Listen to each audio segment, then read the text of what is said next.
What's going on, Jerome's? Sylvie cameo. We have proof of life.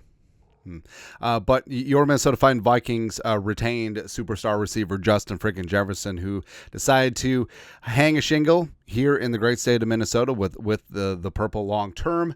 And everyone said that, oh, Justin Jefferson should go somewhere else. Oh, Kirk Cousins left, blah, blah, blah, blah, blah, blah, blah. But it's okay. It's okay. And as we said, the largest non-quarterback contract in NFL history, smooth. And you saw what happened with Brandon Ayuk. You saw what happened with CeeDee Lamb. You saw what happened with Jamar Chase. You've seen what happened with T. Higgins. Like, we need to thank our lucky stars that Jefferson and Kwesi and the Vikings were professional and they worked something out based on mutual respect, as opposed to pulling teeth, which is what happens with a lot of contract negotiations. But long story longer, some people are still questioning, like, why did Justin Jefferson re-sign with the Vikings?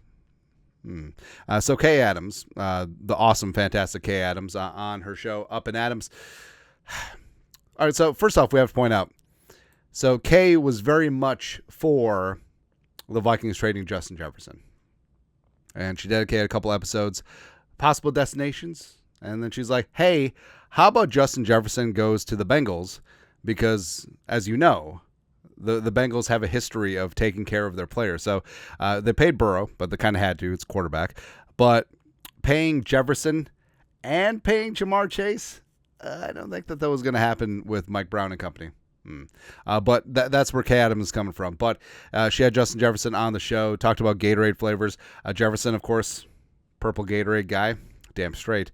And she broached the topic, right? So Kay Benedict Arnold Adams, you've been to one playoff game. Thanks. Cool.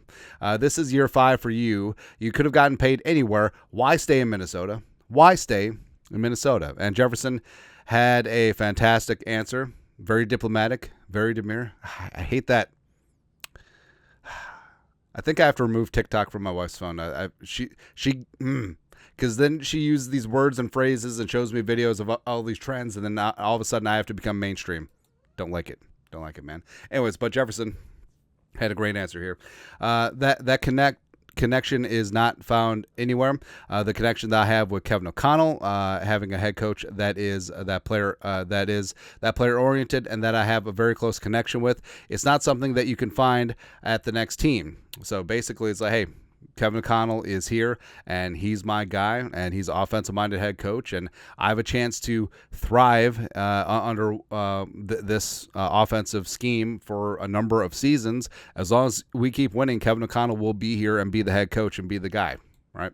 The whole organization, the facilities, our stadium, our fan base, everything is just high quality, top tier in this league. So, yeah, he could have gone somewhere else, but the head coach, the OC, bit of a roll of the dice, as well as stability at the top. Plus, I mean, don't sleep on the facilities. Like, people may think that it's trivial, but I love what the NFLPA, one of the few things that the NFLPA actually does right, those surveys ranking the facilities. And the Vikings having 1 last year, 2 this year, where, I mean, these things do matter. I mean, is having a nice workplace to you? I mean, when you go to work, like, is it kind of nice? Yeah, it is fantastic. It just improves morale. And at the end of the day, does it really matter? No, because, I mean, the Chiefs are at the bottom. Patriots near the bottom, too.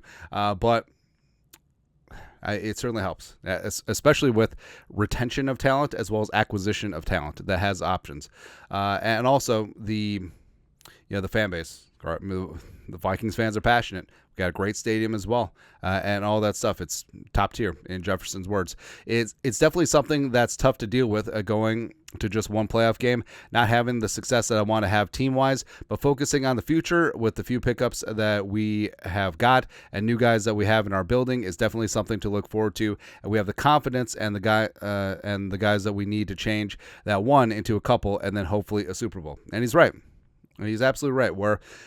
Yeah, I mean, when Kirk Cousins left, it was the only quarterback that he'd been with in the National Football League as a primary starter throughout his career so far. And yeah, it does change things, right? But Jefferson, being a tier 1 receiver, can work with any quarterback that they brought in, and also he trusts Kevin O'Connell and Kwesi and the organization to find the future franchise quarterback. And also, like, if things go well, if the Vikings keep winning, Kevin O'Connell could be here long term throughout the bulk of Jefferson's prime and the bulk of his career. And also, if they hit on the quarterback, which looks like they probably have eventually with J.J. McCarthy, that could be a long-term connection. So quarterback could be in place, stability.